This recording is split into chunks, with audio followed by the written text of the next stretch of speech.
How's it going, everybody? This is BeatTheBush. Welcome to the 6th episode of Don't Buy It, You Don't Need It. This is a series where I try to convince you to not buy certain common items in order to help you save money and increase your net worth. Now, I offer this just as an opinion to help encourage you to not buy such an item. Sometimes you may not agree with me 100% where you have very good reasons to buy such an item. And yes, so if you do have very good reasons, go ahead and buy it anyway.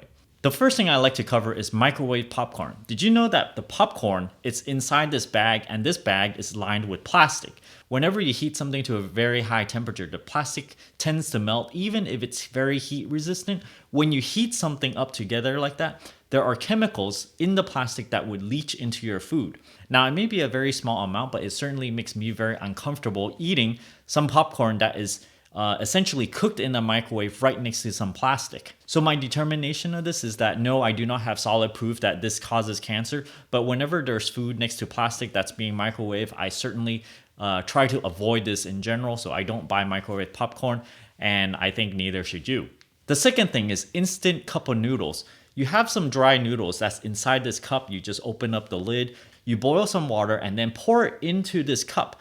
If you ever notice that if you pour boiling water in there, the top edge of it gets a little crinkly. It looks like it's a little bit melted with all the oils and the hot water. That little melted part really makes me uncomfortable because I certainly do not want to melt some styrofoam and then ingest it, because that's essentially what you're doing. You pour in hot water, it melts the styrofoam, it's in the soup, then you're drinking it. What's a little bit better if you have these cup of noodles is you just rip open the styrofoam cup, take all the contents, put it in a mug instead or something like that, where it's not a styrofoam thing, and then you put hot water in there instead. Essentially, remove the styrofoam cup, don't use it at all. The third thing you should not buy is a game console. Now, I know a lot of people have very strong feelings about playing games. A lot of people like games. I myself really like games. I used to play many hours of it, like 7, 8 hours, 10, 12 hours even in one single day. Whenever I was playing video games, I keep on hearing successful people where they essentially don't have time to play video games at all. All their time is being poured into their businesses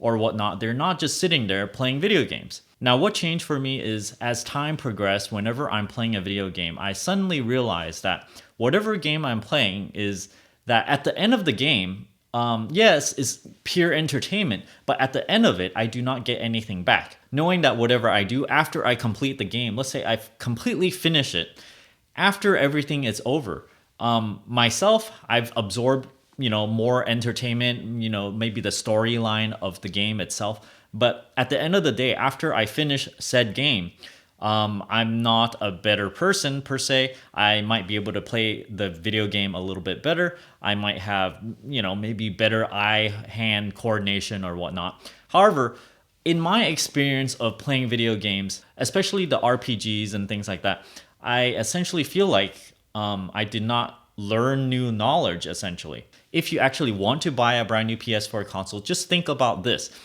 If you find a brand new hobby, something that would improve yourself, and you start working at it, you're not going to have enough time to put into the video games. And you're going to thank yourself for doing this, because whatever time you put yourself into, you're going to improve yourself all that much. Maybe it will make you money, maybe not. But if it's something that would improve your skills as a person, rather than a video game, unless you are a pro gamer or something, then yeah, go ahead and buy this, video game console and spend all your time on it. But if you're not going for a pro gamer, you're likely just spending this time and pouring it into a video game and wasting all your time on it. To me, it's kind of like watching a show, and if you get hooked on some video game, it's going to suck more and more time out of your day and prevent you from doing something that's better. So the best thing to prevent yourself from buying a brand new console is to invest more of your time into something else that you're interested in. You essentially cannot be successful in other aspects of life if you spend most of your time every single day playing video games. You really need to take that time.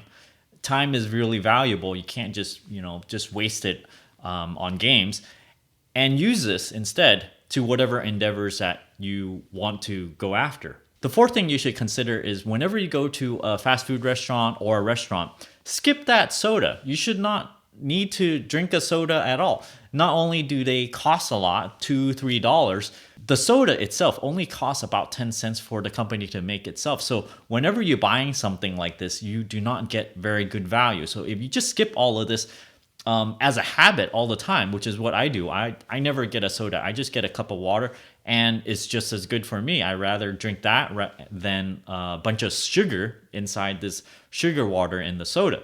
If you do this, you're going to be a lot more healthier, and then you're going to save a lot of money as well.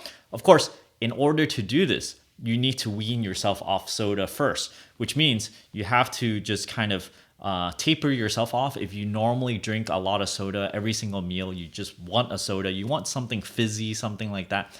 I might have drank one soda every day, and then I just kind of cut it back to maybe 3 or 4. And then I did like 2 a week, and then 1 a week, and then 1 every 2 weeks, and then 1 every 3 weeks. Now I haven't drank a soda in, I believe, 2-3 months now. And basically, I don't even want soda anymore. So in order to not buy soda, you have to train yourself. So this is a little bit more difficult for some people. The fifth thing is ground beef at the grocery store. Usually they're marked at 85/15, 85% beef, 15% fat. Yes, I have bought this before, and after every single time I cook it, I am amazed and wondered why there is so much oil afterwards. It's basically, this big volume of beef, and you think you're buying something that big, but by the time you cook it, all this oil leaks out and you only get something a lot less. What I do is I just basically don't buy these. I always just buy a huge chunk of meat.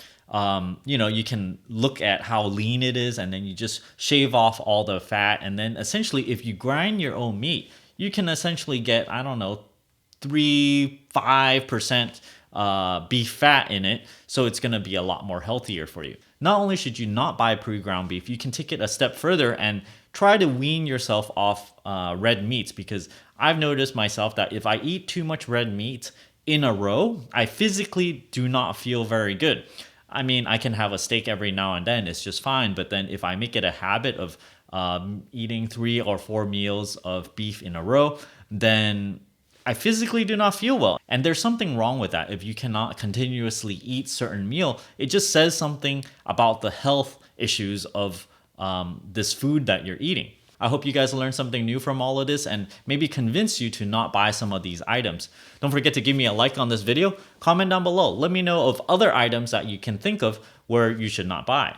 If you're interested in supporting this channel, don't forget to check out my Audible link down in the video description below, where you can get a free audiobook. And if you don't like this audiobook or this service, you can cancel it before the subscription ends, and you can still keep this audiobook through this whole ordeal. And you don't have to pay a thing, and you can still help benefit this channel. If you're interested in supporting my channel directly, I also have a Patreon link over here where I give various perks at various contribution levels. And as always, don't forget to subscribe to my channel over here and click that bell icon next to that subscribe button so that you get a notification whenever I upload a brand new video. Thanks for watching.